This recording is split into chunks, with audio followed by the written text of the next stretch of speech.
جو بد اخلاقی پھیلی ہوئی ہے اور جو بد ماحول بنا ہوا ہے کہ ماحول بگڑا ہوا ہے، گھر میں ماں بھی بے پردگی میں رہ رہی ہے، بچی بھی بے پردگی میں رہ رہی ہے، باپ بھی بے نمازی، بیٹا بھی بے نمازی، کوئی فرق نہیں پڑا. اور پھر وہی ماں باپ آ کے جنہوں نے بے نمازی کی زندگی بسر کی ہے شکایت کرتے ہیں کہ ہمارے بچہ جو ہے بڑا گندے ماحول کا بن گیا ہے، ہمارا بچہ گالی دے رہا ہے. مولوی صاحب آپ فلاں بچے کو سمجھائیں. کیوں جی مولوی صاحب آپ بچے کو تعلیم نہیں دیتے؟ کیوں، کیا ہوا؟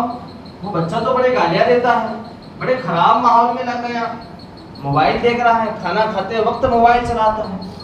ہم تو ذکر بھی کر رہے ہیں، اذکار بھی کر رہے ہیں.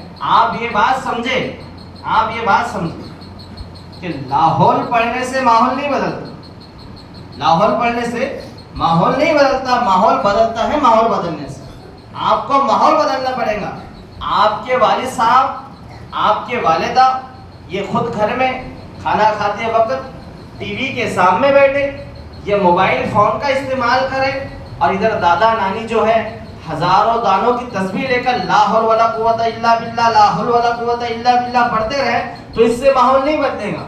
لاہور سے ماحول نہیں بدلے گا، ماحول بدلے گا ماحول بدلنے سے. آپ اگر یہ چاہتے ہیں، آپ کی امی اگر یہ چاہتی ہے کہ بچی کیا کرے، پردے کی پابند ہو، تو پہلے ماں کو پردے کی پابند ہونا پڑے. آپ کے والد صاحب یہ چاہتے ہیں کہ بچہ نمازی ہو، تو پہلے والد صاحب کو نمازی ہونا پڑے. پھر ماحول بنے گا، پھر کیا ہوگا؟ ماحول بنے گا، تعلیم کا اثر ہوگا. بیٹا یار تم ایک جگہ کھڑے